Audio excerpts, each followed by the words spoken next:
Hello students, welcome to Standard 10 during the academic year 2021-2022. I, Mr. Shinde RB, a science teacher, welcomes you on the behalf of Sri Shivaji Vidya Mandir and Junior College Aun and introduce my subject to you. विद्यार्थी मित्रांनो, मी तुम्हाला science and technology हा subject शिकवणार आहे. या विषयाची आपण ओळख या व्हिडिओमध्ये करून घेणार आहोत. During this video we are going to study the introduction of the subject, features of the textbook, याची काय काय वैशिष्ट्ये आहेत, types of the questions asked and the pattern of question paper.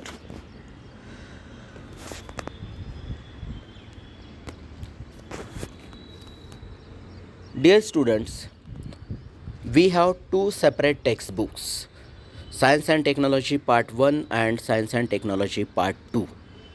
And both of these subjects are having 10 lessons each, 10 chapters each. There are two separate papers, question papers, for Science and Technology Part 1 and Part 2, each of 40 marks. And there is practical or internal evaluation of 20 marks. So the subject becomes 40 Part 1, 40 Part 2 and 20 internal assessment. So total of 100 marks. Today we are going to introduce the subject. If you open the textbook, you will observe that when there is the beginning of the first lesson, below that there is a box which includes several points, several units which you have to study during the study of that lesson. त्या पॉईंट्सच्या खाली मग तुम्हाला वेगवेगळे headings दिसतील. नाव the first heading is let us recall. Let us recall means it is given to review the previous knowledge of the lesson. त्या लेसनचं तुम्हाला काय प्रिव्हियस नॉलेज आहे, अगोदर तुम्हाला त्याविषयी काय माहिती आहे, आणि त्यासाठी मग लगेचच तुम्हाला काही प्रश्न विचारलेले असतात. जर तुम्हाला त्या प्रश्नांची उत्तरं देता आली तर समजायचं आहे की आपल्याला त्या युनिटविषयी अगोदर काही माहिती आहे, पूर्वज्ञान आपल्याला आहे. त्याच टाईपचा आणखी एक पार्ट असतो, कॅन यू टेल, म्हणजे तुम्ही सांगू शकता का, ते सुद्धा प्रिव्हियस नॉलेजवरच आधारित असतं. आणि मग खरं युनिट स्टार्ट होतं.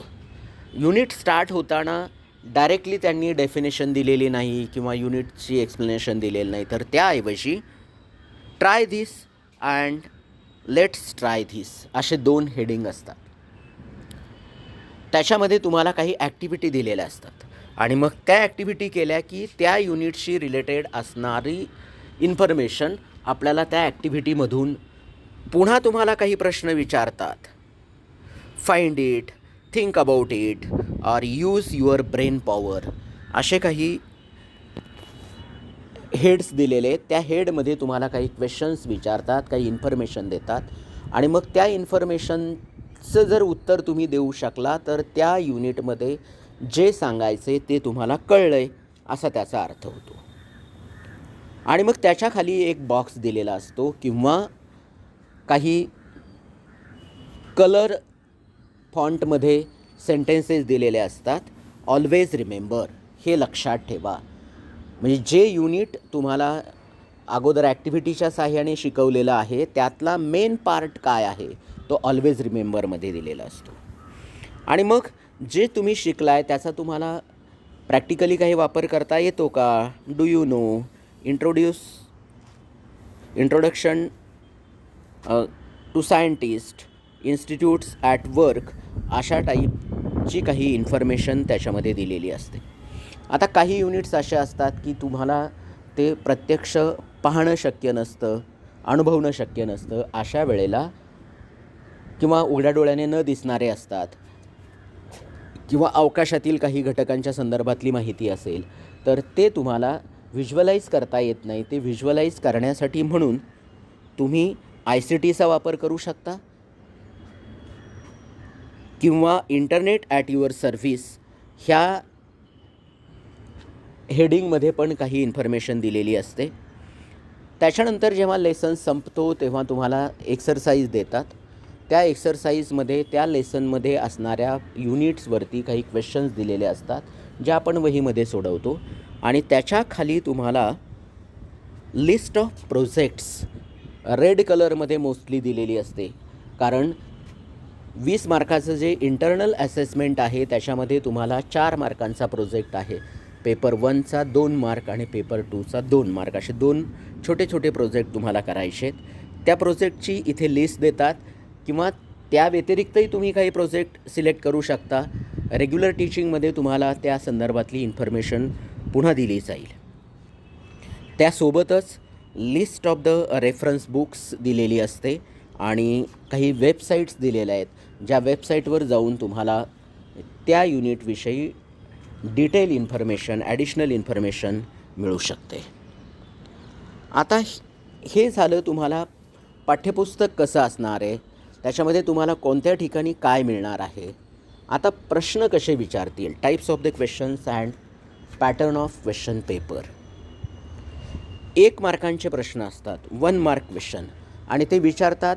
क्वेश्चन नंबर 1A मध्ये MCQ असतात 5 मार्कांसाठी आणि क्वेश्चन नंबर 1B मध्ये 1 marks question or objective type of the question. There are 5 questions but every question is different from each other. त्याच्यामध्ये काय काय असणार आहे, find odd man out, true or false, correlation, match the pairs, name the following, give examples or answer in 1 word or in 1 sentence. ह्या 5 वेगवेगळ्या प्रकारचे 5 प्रश्न असणार आहेत आणि त्याला 5 मार्क असतील. त्याच्यानंतर क्वेश्चन नंबर 2 असतो 2 मार्क्स क्वेश्चन. त्याच्यामध्ये A असतो give scientific reasons. There are 3 reasons given and you have to solve only 2. म्हणून हा प्रश्न होणार आहे फक्त 4 मार्कांचा पण विचारलेला असेल 6 मार्कांचा. ह्यातलाच B question 2B answer according to the suggestion given. सूचनेनुसार उत्तरं लिहा. आणि मग त्याच्यामध्ये 2-2 मार्कांचे टोटल 5 प्रश्न विचारतील, 3 सोडवायचे आहेत. मग त्यामध्ये काय असणार आहे, डिस्टिंग्विश बिटवीन असेल, करेक्ट द डायग्रॅम असेल, राईट द केमिकल इक्वेशन असेल, सॉल्व द प्रॉब्लेम असेल. त्याच्यानंतर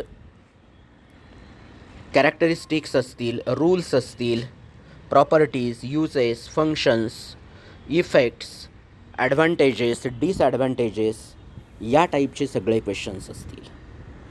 देन 3 मार्क्स क्वेश्चन. 3 मार्कांसाठी पुन्हा तुम्हाला क्वेश्चन नंबर 3 असतो. There are 8 questions given and you have to solve only 5. So 15 marks compulsory and with option there are 24 marks. मग याच्यामध्ये तुम्हाला काही प्रश्न देतात. ते कसे असतात तर डायग्रॅम ड्रॉ करायची आणि मग त्याचं एक्सप्लेनेशन लिहायचं आहे, रूल लिहायचा, एक्सप्लेनेशन लिहायचं आहे. म्हणजे हा थोडासा ब्रॉड टाईपचा क्वेश्चन असतो. त्याच्यानंतर न्यूमेरिकल्स सोडवायचे आहेत, बॅलन्स इक्वेशन करण्याच्या स्टेप्स लिहायच्या आहेत. त्यानंतर एक पॅरेग्राफ दिलेला असतो, त्याच्यामध्ये काही मिसिंग वर्ड्स दिलेले असतात या टाईपची. किंवा एखादा चार्ट असतो, त्यातल्या काही बॉक्सेस जे आहेत ते एम्प्टी दिलेले असतात, ते भरायचे असतात. ॲक्टिव्हिटी बेस्ड काही क्वेश्चन असतात. मग या टाईपचे जे क्वेश्चन आहेत ते तुम्हाला तिथे असतात. अँड क्वेश्चन नंबर 4 असतो तो 5 मार्क्स क्वेश्चन. 2 प्रश्न विचारतात पण मोस्टली हे दोनही प्रश्न पाठ्यपुस्तकाच्या बाहेरचे असतात, आउट ऑफ टेक्स्ट असतात. मग त्याच्यामध्ये एखादा पॅरेग्राफ देतात, त्याच्यावर काही क्वेश्चन देतात. त्याच्यामध्ये 2 प्रश्न जे असतात ते असे असतात की एक प्रश्न त्याच्यावर सब क्वेश्चन्स असतात आणि दुसरा ब्रॉड क्वेश्चन असतो. मग कन्स्ट्रक्शन असेल एखाद्याची किंवा तुम्ही जे ऑलरेडी स्टडी केलं आहे त्याचं इम्प्लिमेंटेशन करून, ॲप्लिकेशन करून तुम्हाला काही गोष्टी चे प्रश्न तयार करून विचारले जातात. सो अशा टाईपचे हे सगळे प्रश्न असतील. जसजसा आपला लेसन शिकवायला सुरुवात होईल तेव्हा आपण कशा टाईपचे क्वेश्चन असतील, ऑब्जेक्टिव्हमध्ये काय विचारतील, शॉर्ट क्वेश्चनमध्ये काय असेल, ब्रॉड क्वेश्चन्समध्ये काय असेल, या संदर्भात डिस्कशन करणार आहोतच. आणि एकंदरीतच मग जसजशी सुरुवात होईल, तुम्ही त्याच्यामध्ये इंटरेस्ट घेतला तर तुम्हाला हा विषय सोपा वाटायला लागेल. थँक्यू.